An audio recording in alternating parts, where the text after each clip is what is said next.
யூதர்கள் என்ன அர்த்தம் பார்த்தீங்கன்னா, யாக்கோப்புல உள்ள ஒரு ஒரு மனுஷன், யாக்கோப்புடைய பையன் தான் யூதா.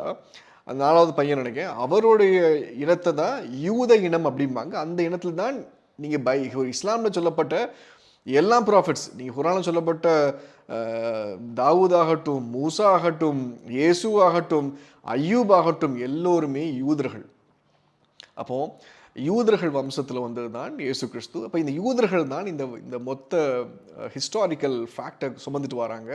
இப்போ திடீர்னு வந்து ஐசக் கிடையாது இஸ்மைல்னு சொல்லி எப்போ ஆபிரகாம் காலத்தில் யாரும் சொல்லலை. ஆபிரகாம் காலம் 2000 வருஷம் முடிஞ்சிட்டு இயேசுக்கு முன்பதாக.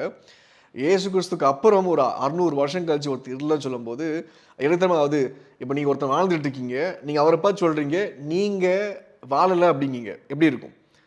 நான் வாழ்ந்துட்டு இருக்கேன், நான் உயிரோடு இருக்கேன், நான் என்னுடைய அப்பா என்னுடைய தாத்தா நாங்கள் இந்த ஊரில் தான் வாழ்ந்துட்டு இருக்கோம்னு சொல்லும்போது இவர் சொல்கிறார் இல்லை இல்லை நீங்கள் கிடையாது அப்படின்னு சொல்லி இப்போ சொல்கிறார்.